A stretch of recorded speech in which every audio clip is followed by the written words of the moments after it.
Hello friends, welcome to my YouTube channel GS for maths. दोस्तों, आज मैं आपको सिखाऊंगा कि हम ट्रिग्नोमेट्रिक रेशियो जो होती है, जो वैल्यूज होती है हमारे एंगल्स की, उसको हम कैसे फाइंड आउट करते हैं, कैसे पता लगाएंगे। ये दोस्तों बहुत ही यूनिक मेथड है, जो आप वीडियो जो है वो लास्ट तक जरूर देखिएगा। बहुत ही अलग तरीके से मैं आपको आज ये पूरा डिस्क्राइब करने जा रहा हूँ कि किस तरीके से हम टेबल जो है वो बना सकते हैं ईजिली। ठीक है दोस्तों, तो चलिए स्टार्ट करते हैं, देखते हैं कि क्या यूनिक मेथड मैं आपको बताने वाला हूँ जिससे आप इस टेबल को पूरा लर्न कर सकते हैं। ठीक है दोस्तों, तो चलिए स्टार्ट करते हैं। जैसे आपके पास ये साइन है, यहाँ पे है हमारे पास sine, cos, tan, cot, sec and cosec, all the values have been written. सारे वैल्यूज मैंने लिखी हुई है। अब उसके बाद हमें क्या करना है, जैसे एंगल हमारे पास यहाँ पे 5 टाइप के होंगे, 0, 30, 45, 60 एंड 90। ये 5 एंगल्स हमारे पास अवेलेबल होंगे जिनकी वैल्यूज हमें फाइंड आउट करनी होगी। ठीक है दोस्तों, तो हमारे पास 5 एंगल्स हैं। तो देखिए, इसको बनाने का मैं यूनिक मेथड जो बोल रहा हूँ वो क्या है, वो आप देखिए। सपोज हमारे पास 5 डिजिट्स हैं, तो हम क्या करेंगे, 0, 1, 2, 3 एंड 4 तक नंबर्स लिख लेंगे। ठीक है दोस्तों, ये बहुत ही अलग मेथड है, आप पूरा देखिए वो वीडियो को। इसको क्या करना है दोस्तों, सबको 4 से आप डिवाइड कर दीजिएगा। ठीक है, 4 से डिवाइड कर लेना है। ठीक है, फिर इसको ना अंडर रूट के अंदर लिख लेना है दोस्तों। क्या करना है, अंडर रूट के अंदर लिख लेना है। ठीक है, चलिए इसे सॉल्व कर लेते हैं। 0/4 तो 0 आ जाएगा। जब 4 से हम 0 को डिवाइड करेंगे तो 0 आएगा, और 0 कभी भी रूट के अंदर होता नहीं है। ठीक है दोस्तों, तो कितनी आ जाएगी वैल्यू, 0 आ जाएगी। इसकी अगर देखते हैं तो 1 जो है रूट के अंदर लिखा हुआ, और 1 कभी भी रूट के अंदर रहता नहीं है, तो इसकी वैल्यू कितनी आ जाएगी, 1। और 4 को जब रूट से बाहर निकालेंगे तो आपको पता है दोस्तों, अगर अंडर रूट 4 लिखा हुआ है तो इसका मतलब 2 इंटू 2 होता है अंडर रूट में, और अंडर रूट से बाहर निकालने के लिए पेयर बनाते हैं, तो यहाँ से 2 बाहर आ जाएगा, तो मीन्स यहाँ क्या आ जाएगा, 2 आ जाएगा बाहर। ठीक है, सो 1/2 हो गया।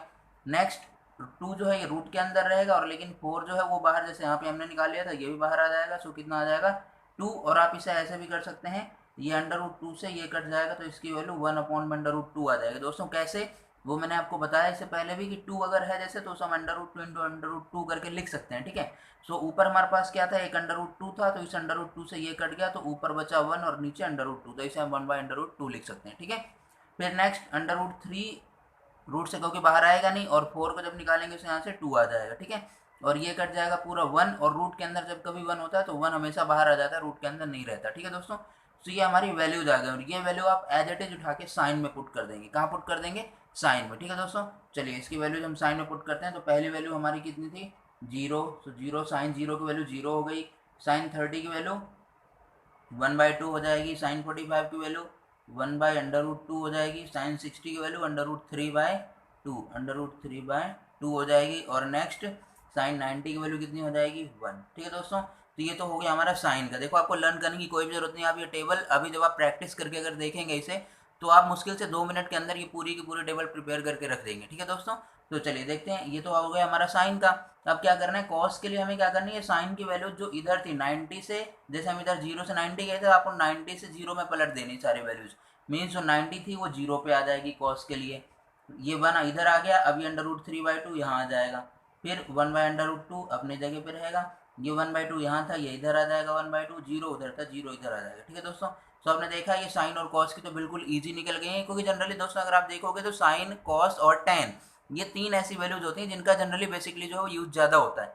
तो साइन और कॉस की तो आपको ईजिली हो गया, कुछ भी लर्न करने जैसा इसमें है ही नहीं। ठीक है, तो चलिए देखते हैं टेन का। दोस्तों मैंने आपको ना टेन निकालने का एक फॉर्मूला बताया था।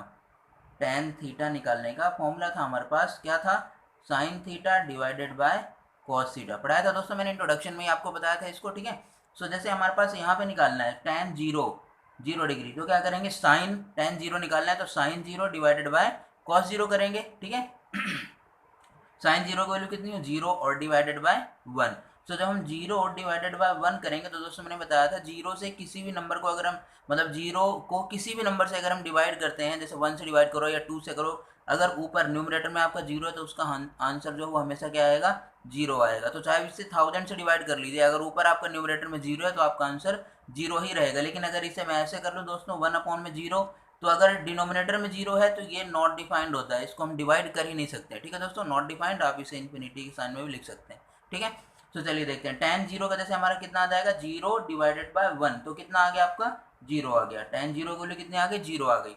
अब जैसे टेन 30 निकालना है, टेन 30, तो साइन 30 अपॉन में कॉस 30, और साइन 30 की वैल्यू कितनी है, 1/2, और कॉस 30 अंडर रूट 3/2। जब ये अपॉन में ये करेंगे तो 2 से 2 कट जाएगा, तो ऊपर क्या बचेगा 1, और नीचे क्या बचेगा अंडर रूट 3, तो 1/में अंडर रूट 3 हो जाएगा। कैसे, जैसे देखिए साइन 30 की वैल्यू कितनी थी, 1/2 थी, और डिवाइड करेंगे कॉस 30 की वैल्यू कितनी थी, अंडर रूट 3/2 थी, तो अंडर रूट 3/2।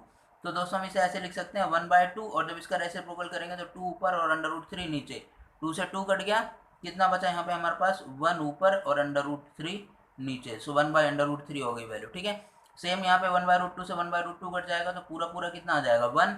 यहाँ जब करेंगे दोस्तों √3/2 अपॉन में, पूरे के अपॉन में ये आएगा तो 2 से 2 कट जाएगा, √3 ऊपर और नीचे 1, सो √3/1 लिखें या फिर √3 लिखें, कोई प्रॉब्लम नहीं है, यही होगा आंसर हमारा। ठीक है, अब जब 1 अपॉन में 0 करेंगे दोस्तों, तो मैंने बताया ना 1 अपॉन में 0 क्या होता है हमारा, नॉट डिफाइंड, तो इसकी कोई वैल्यू नहीं होती है, नॉट डिफाइंड हो जाता है। ठीक है दोस्तों, तो जैसे हमने क्या किया था, साइन और कॉस का, इनकी वैल्यूज आपस में क्या हो गई थी, इंटरचेंज हो गई थी। सेम प्रोसेस हम tan और cot के साथ करेंगे दोस्तों, इसीलिए मैंने इनको ऐसे लिखा है साइन कॉस, आपको ऐसे ही लिखना है इसी ऑर्डर में, ताकि आप ये जो वैल्यूज हैं इनको आपस में इंटरचेंज कर पाए, आपको ज़्यादा प्रॉब्लम ना हो बनाने में। ठीक है, तो मैंने क्या किया, साइन और कॉस को लिखा साथ में, tan और cot को लिखा और sec और cosec को लिखा दोस्तों, इसके पीछे एक लॉजिक है। ठीक है ना, वो लॉजिक यही है कि आप इन वैल्यूज को पलट दें ताकि आपको दूसरी वाली वैल्यूज निकालने में प्रॉब्लम ना हो। ठीक है, सो अब जैसे मैंने बताया, जो हमारा 90 पे था वो 0 पे आ जाएगा, 60 वाला 30 पे आ जाएगा, और ये एज इट इज यहाँ ये वाला और ये वाला लास्ट में जाएगा, तो ये नॉट डिफाइंड हो जाएगा हमारा पहला। cot 0 की वैल्यू क्या होगी, नॉट डिफाइंड। फिर cot 30 जो है वो कितनी हो जाएगी, 60 वाली वैल्यू यहाँ आ जाएगी, √3, ये यहीं रही दोस्तों अपने जगह पे, ये आ जाएगा 1 अपॉन में √3, और ये हो जाएगा हमारा 0। ठीक है दोस्तों, सो आपने देखा ये चार वैल्यूज साइन कॉस tan और cot के हमने कितनी इजीली जो है वो निकाल लिया। ठीक है, अब दोस्तों हमारे पास क्या है नेक्स्ट, सेक थीटा।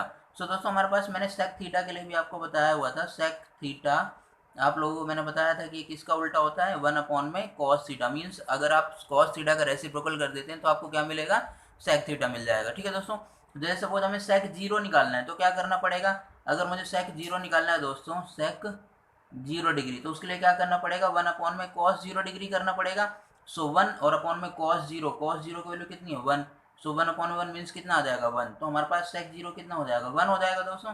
फिर नेक्स्ट सेक 30 निकालना है तो 1 अपॉन में cos 30, 1 अपॉन का मतलब होता है दोस्तों जो आपको वैल्यू गिवन है उसका आप रेसिप्रोकल कर देंगे। रेसिप्रोकल जैसे अगर हमें सेक 30 निकालना है, सेक 30 तो क्या करेंगे, 1 अपॉन में cos 30 करेंगे, और 1 अपॉन में cos 30 की वैल्यू कितनी दोस्तों, √3/2, √3/2, तो क्या करेंगे दोस्तों 1 अपॉन में, और इसको क्या कर देंगे ऊपर 2 और √3 नीचे, तो इसकी वैल्यू कितनी हो जाएगी 2/√3, मतलब इसको ऊपर और नीचे कर देंगे इंटरचेंज आपस में, सो 2 अपॉन में √3 हो जाएगी। ठीक है दोस्तों, फिर नेक्स्ट 1/√2 था तो ये कितना हो जाएगा, √2/1 हो जाएगा, मीन्स √2 आ जाएगी इसकी वैल्यू।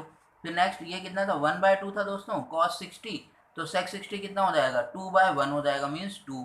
ये कितना था दोस्तों 0/1, कुछ भी नहीं है ना इसके अपॉन में, तो इसका मतलब क्या था 0/1 था। ठीक है, ये कितना था दोस्तों 0/1, तो इसको करेंगे तो कितना आ जाएगा 1/0।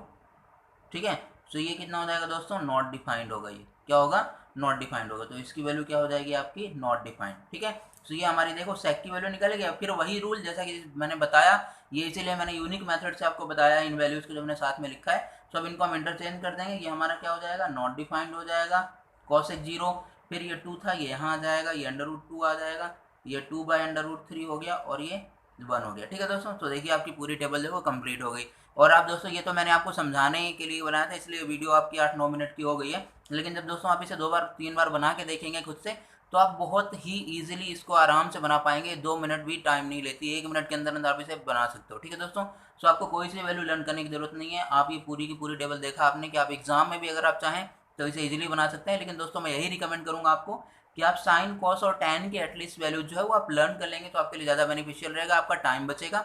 हालांकि हाँ मैंने एक्सप्लेन तो कर दिया है, इन केस अगर आप लर्न नहीं कर पाते हैं तो आप अगर ऐसा बनाना भी सीख लेते हैं तो भी आप इजीली टेबल वहाँ पे बना सकते हैं। ठीक है दोस्तों।